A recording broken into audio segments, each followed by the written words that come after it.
চাচা জেঠা তারা যদি বাবার হক মেরে খায়, সম্পদের হক নষ্ট করে, তাহলে তাদের সাথে তার আচরণ কি হবে?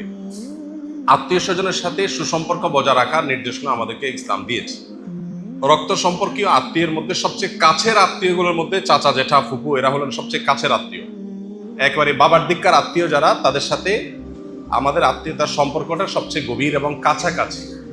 অতএব চাচা জেঠা ফুপু তাদের সাথে সুসম্পর্ক বজায় রাখতে হবে এবং যথাসম্ভব তাদের সাথে সম্পর্ক ছিন্ন করা যাবে না। এখন প্রশ্ন হলো, তারা যদি আমার বা আমার বাবার হক মেরে খায় তাহলে আমি কি করব?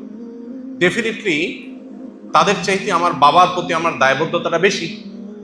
অতএব বাবার হক মেরে খাওয়ার কারণে আমি অবশ্যই তাদের প্রতি আমার কষ্ট থাকবে, সেটা খুবই প্রাকৃতিক, এবং দুঃখ থাকবে, সেটাও খুবই স্বাভাবিক। কিন্তু অ্যাট দ্য সেম টাইম তারা আমার রক্ত সম্পর্কীয় আত্মীয়। এই জন্য তাদের ওই অন্যায় কাজের প্রতিবাদ, সেটার বিহিত প্রতিকার, এটার জন্য আমার চেষ্টার পাশাপাশি তাদের সাথে সম্পর্কটা ছিন্ন না করে সম্পর্কটাকে টিকিয়ে রাখার চেষ্টা আমাকে করতে হবে। একটু কঠিন, একটু জটিল।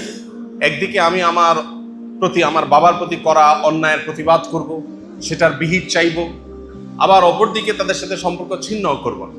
এই জায়গাটাতে আমাদের থাকা দরকার, এবং এই জাতীয় জায়গায় এই উভয়মুখী আপনার প্রচেষ্টা, এটা একটু কঠিন হয়, কিন্তু কঠিন কাজটা করার চেষ্টা করা আমাদের দরকার।